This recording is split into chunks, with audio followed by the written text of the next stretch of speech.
Hey guys, welcome to Raja Makes Money. How are all my money makers doing today? Hope you guys had a good day in the market. It's a crazy day in the market today. Had Dow up and down, and S&P up and down, and NASDAQ up and down, and at the end of the day, the Dow squeaked out a 33-point gain, and the S&P 500 a 6-point gain, which after Tuesday's session or Monday's session earlier this week, nobody probably would have thought that this week would have ended on a positive note. Not up by a lot in the Dow this week, but you talk about September being turbulent, and it sure has been. It's also going to get real turbulent next week because it is obviously the final day of the third quarter, and then we start that fourth quarter, October, November, December. So it should be exciting. Lots of stuff going on. But thank you, everyone, for joining us today. Welcome all my YouTube sponsors. And, of course, all my Patreon members who get all my trades in real time. Just go to patreon.com/Raja Makes Money. And that's how you sign up for that. But, hey, and if you haven't followed me yet on Facebook or subscribed to me on YouTube, hurry up and do so. But let's take a look, guys. So unfortunately for me, I lost a little money today. Not too bad, $130,000 at one point. We were down about $600,000 at one point. We never really got, at any point today, I never really got above even, or flat for the day.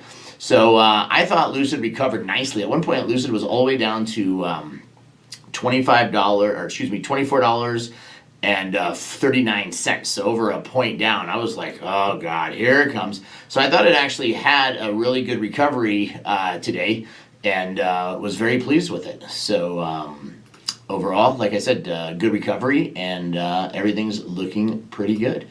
But let's take a look. So the only thing that actually really hurt us today was eHealth. I don't know why this one took off. eHealth out of nowhere just kept going and going and going. So it had a really strong day. Could be there's I think a new CFO or CEO was announced yesterday or something. So it could be that he knew some friends or they stepped up, because they didn't step up yesterday. But I'm not worried about it. They're still going to tank, and we still have 3 weeks to go. So a lot of time left. But I would rather have gone down $2 and we would have been up 100,000. Instead, it reversed. So we lost about 60,000 over here. I don't know why this one went up today with the stock down. It's interesting how these options move. And then with Lucid, we did a couple of things. So I did roll out. I wish I would have done it yesterday. And like I said, this is where these hedges pay off.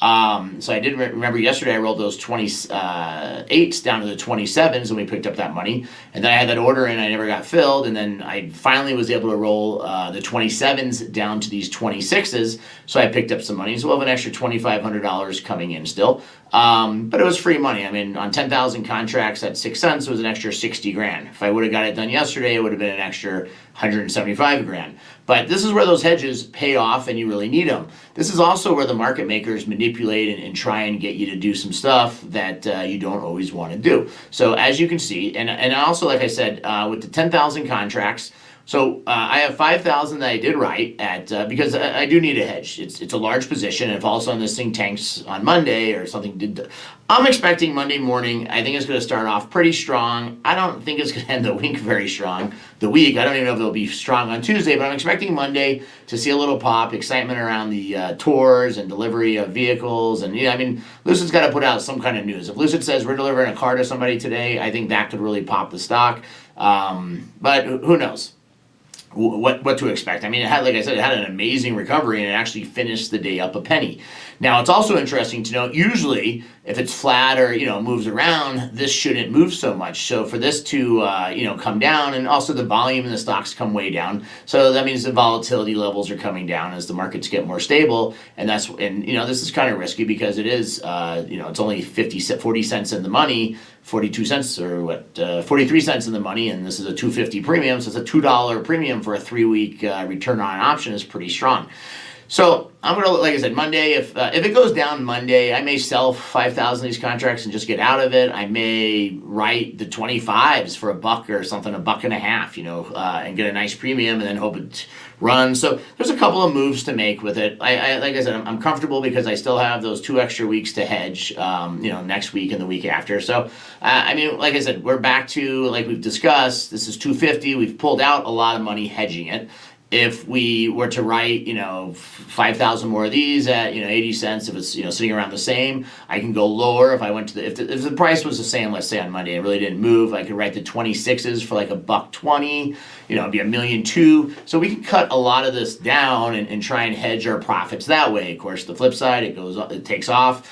As long as we always write something that is above the strike price, we're always going to be okay. We're going to minimize our losses, but we'll always be okay. It's when you write below the strike price and then something runs that you can get yourself into a pickle. So you always have to be careful with that. So at least I'm happy it's above the strike price, and I'm super happy from 10 days ago when it was $16, $17, and we had a tremendous week. Obviously, we had our first $1 million day of the year, so that was terrific.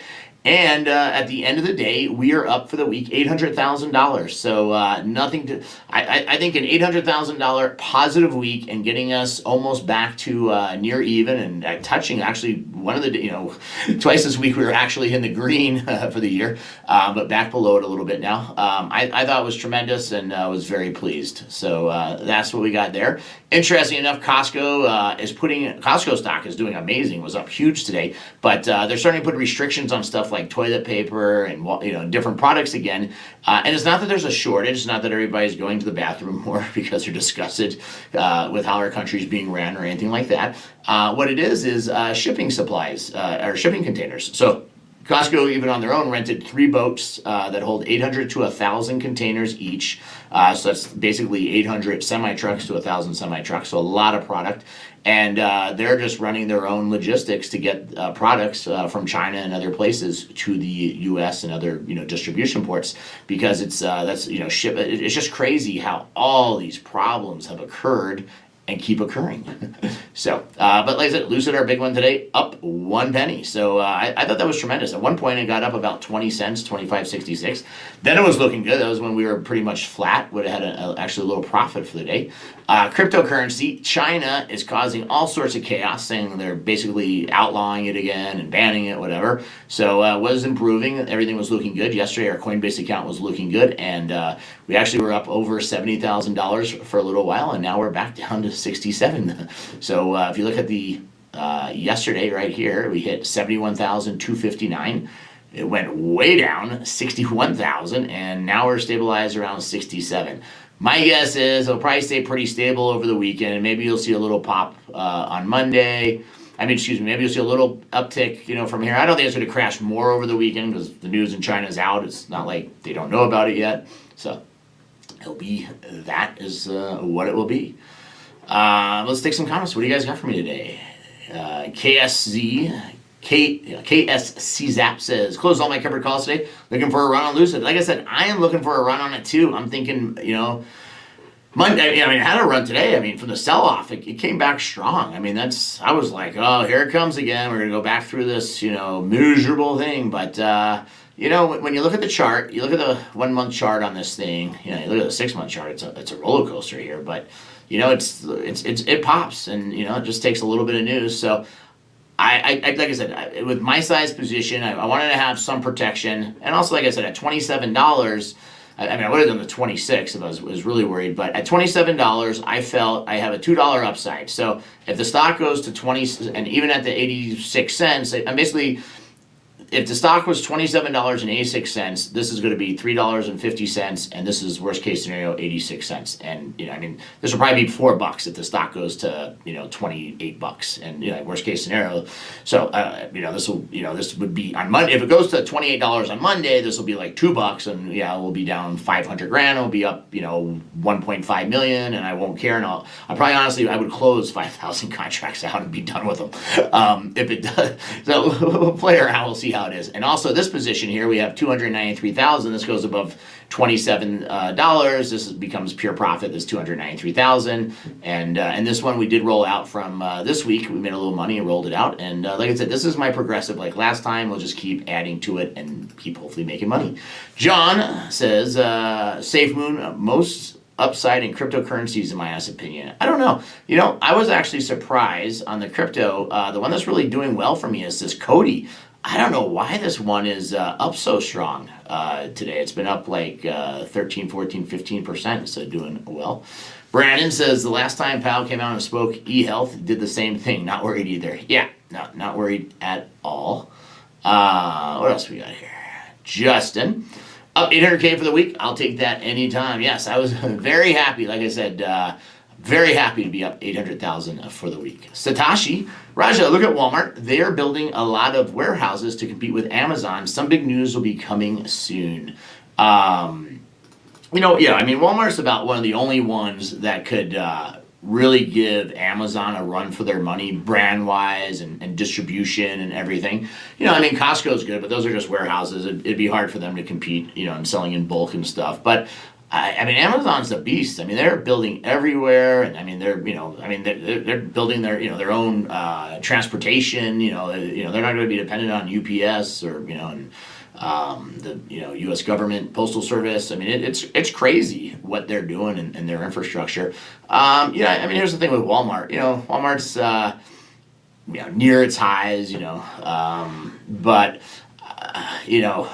I don't know. It's the thing. So this is interesting. This is how I would look at this. If you were playing this and where it's going. Walmart has a better distribution system, obviously, than Amazon because they're in so many more locations, bigger stores, and they can deliver and have all this inventory basically in their stores everywhere. Amazon doesn't have that, but Amazon wants to get into this, more commercial real estate. Obviously, they have Whole Foods and they have a deal with Kohl's, for pickup or dropping off, packages, and you get 10% off your Kohl's purchase. So they have some stuff, going on, but I mean. I don't know. I think they'll both battle each other.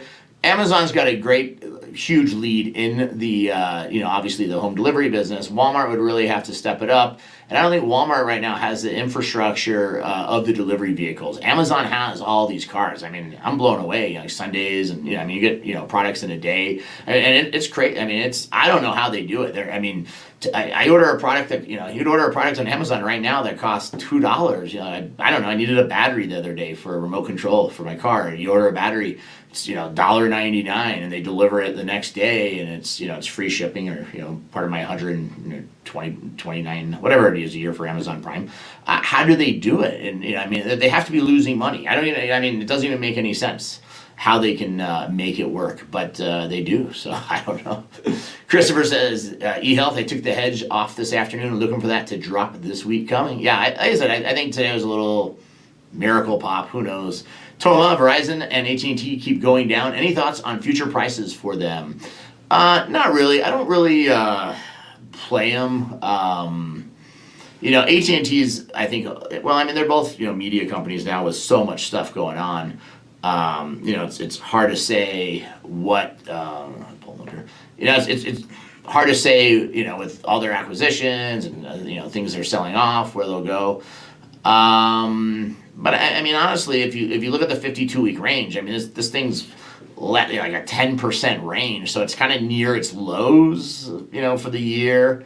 I mean, they're making money, stuff going on. I think it's just one of those stocks, that just isn't doing stuff. Also, you have to remember they're paying out a big dividend. So when companies like them, Pfizer, pay out larger dividends, it hurts their stock price because they're returning their money to the shareholders in a different way. So those stocks aren't going to move. They're going to stay pretty stable as long as they stay stable making profit.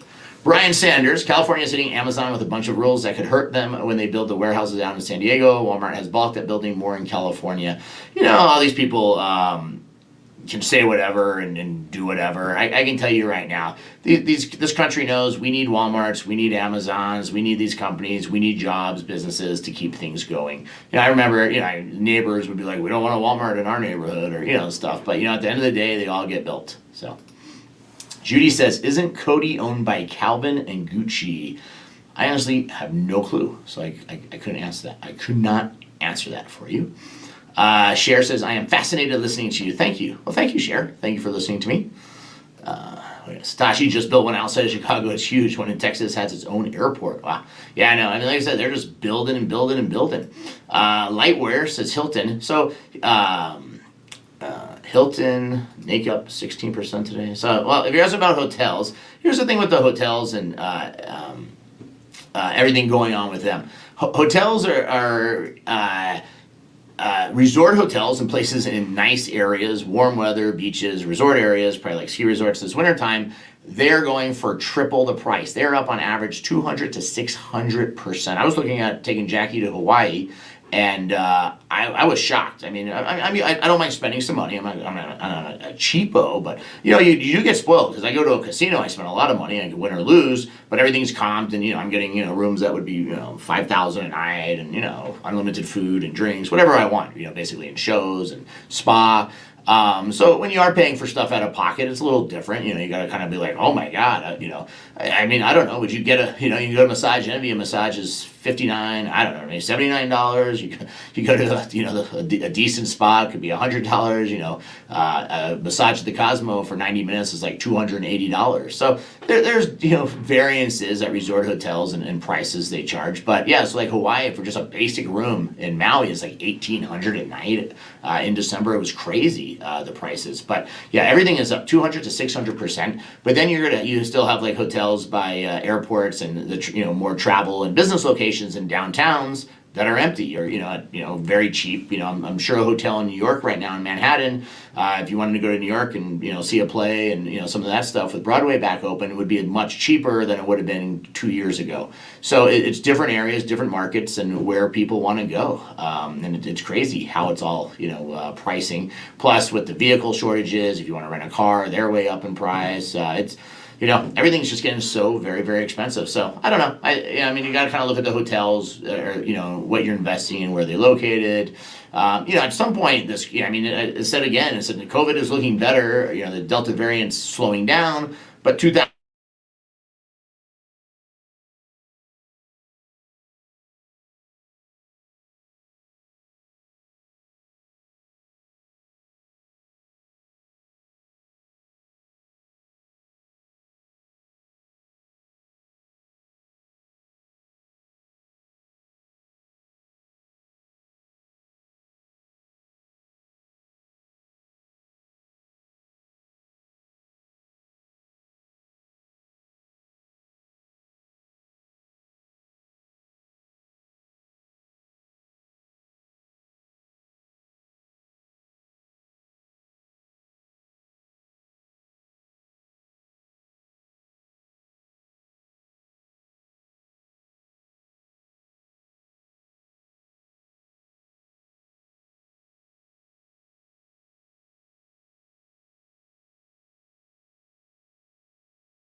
And we're back. Hopefully you guys can see me. Can you guys see me? Sorry about that. My computer just crashed out of nowhere. That was weird.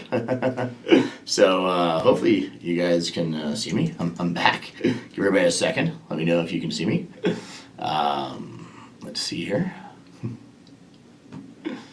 All right, we're back. Yeah, that was weird. That was a little computer crash. But yeah, some of this stuff has just been all over the place with values and everything and what it's going for. So, it's definitely causing a lot of stuff, with inflation and different things to, just price differently and stuff. So, but all right, let's see. Samir says, Raja, be careful trying to short eHealth. 94% of the float is owned by institutions. I'm currently down 45K trying to short CERE, and it just keeps going higher and higher, even though they make zero revenue. Some of them do, but eHealth is, when you look at the chart and where it's going, and like I said, this is the first day where it actually, I'll pull up the chart there, came back. Whoops, hold on one sec, share the screen. Where it actually just really came down strong to what it's been doing. But like I said, when you look at the chart, it just keeps going and going and going in the right direction. This isn't the chart of a company that's about to take off and go back to $94 and hit an all-time high. So you always got to be careful. And I don't have a large position. And obviously, I had a larger position before we lost 50 grand today. I have a total of 50, 80, 100,000 bucks left in it. So It goes back down 2-3 points. We'll get 50, 60 grand back. Goes down 5 points. We'll make 100,000. You know what? The loss on this is a lot less than some of the losses we've had on the meme stocks. But like I said, a good week. Lucid's our big play. After tomorrow, I'll probably, like I said, not tomorrow, Monday, I'll be looking at, like I said, some of those put options, or go back to more of my jackpot where you just keep putting money in and hope it hits, stuff like that. Also, could look at Apple again. It's moving a lot more, but the premiums are still pretty low in comparison. You want to make the most for your buck, so you definitely have to do that. Cher says, I have car dealers calling me wanting to buy my vehicle due to shortages of inventory. Everything is short because of the chip shortages. It's been crazy how everything.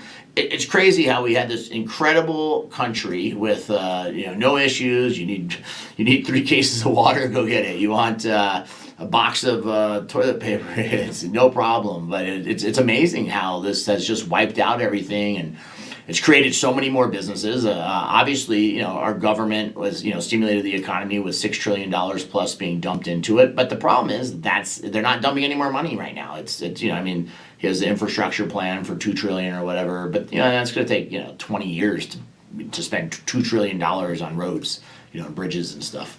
Harry says, Raja, Lucid, October 15th, dated $35 call. You can get 65 cents. You can sell a bunch of that to take in free money. Well, you can sell it. I don't own any Lucid stock outright, so I wouldn't want to sell it. There's good money on it, but I also wouldn't want to hedge it because, obviously if it ran to $35, there is good. I could also tell you if I try and sell 10,000 calls of that at 65 cents right now, for $650,000, that call will probably be 40 cents by the time I'm done, maybe 30 cents, unless Lucid was like 29 bucks and running. Obviously, if my 10,000 contracts at 25 bucks hit $35, I'd be amazed on October 15th. But like I said, I think Lucid's going to pop $1 or $2, maybe $2-3 Monday, and I think then it's going to get flat.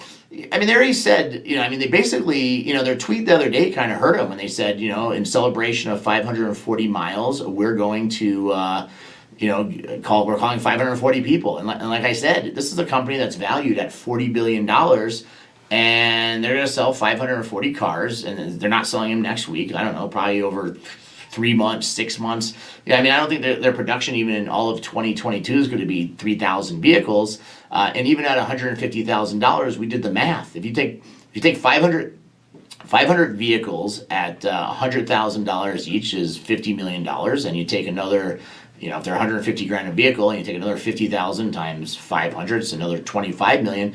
500 vehicles at 150 grand, it's only 75. It's great. 75 million is a lot of money, but it's only $75 million, and I can only imagine on those vehicle sales and everything, they're not making $1. They're still gonna have a loss of $100 million or some crazy number, just between, building the factories and build-ups and interest payments and, who knows what costs they have. But, and like I said, they've been upfront with this company. This is the, it took, how many years did it take Tesla? Here, we'll pull up a Tesla chart. And I personally still think Tesla's way overvalued today, and especially with sales starting to slow. But if you look at Tesla over the 5 years, it wasn't until last year when it started going, and then they did the stock split, and then it really blew up. But this company was $100, in the 50s, 70s, for years. It just kind of sat here. It really didn't make any money until more recently. So you have to really keep that in mind. The whole thing about Lucid is it's a prettier car. It's well designed, has a better range, better design and battery in the range. Obviously, you have the guy from Apple there. There's still these rumors Apple could partner, buy them. Who knows? But Apple could do a deal with Tesla. They could do a deal with Ford Motor Company. They could do a deal with Kia. You don't know. And I think that's And the other thing is Lucid is a pricey car. It's how much is Lamborghini worth? How much is Ferrari worth? They're pricing. There's only such a large market share that's buying $150,000 plus cars. There's a lot more people who are buying $40,000 Teslas in mass. So they're definitely catering to a unique audience, and I don't know. Long term, it's really hard to say where this company will be, but I don't think, like I said, I think short term, hopefully we'll see a pop. I'd love to see $30 this week. I'd love to see $30 Friday any day. But like I said, I'm looking for a pop Monday, and then I think it'll settle down again, and it goes back to a roller coaster. And I think it's a good one to sell the puts to open. Hopefully get them at a decent price. It stays in a range. You can keep rolling it out until they hit, and you'll make a nice, make 100, 200,000 a week maybe. Like I said, we're gonna end the year on a positive note. We'll make a massive comeback. We've had massive gains. We've had massive losses. This is one of our best comeback weeks ever. Like I said, we were actually in the green for a touch there. I was thinking today we'd see a little. Actually, honestly, I thought today Lucid was going to be up 50 cents a buck, a little momentum into Monday. It basically went to crap today, but then it came all the way back. So that's a very good sign. It means somebody at the end of the last hour, half of the day, believes in Lucid, and actually got almost, was up 20 cents, or so, and then, but it finished up a penny. At least it didn't finish down. So that's a great sign, especially when volume and stuff starts dipping on these. But that's what I got for you guys. This is Raja Makes Money. You guys are my money makers. I hope everyone has a terrific weekend. And you guys make lots of money this weekend. And that's what I got for you. Same time, same place, Monday. I'll see everybody right here. Raja Makes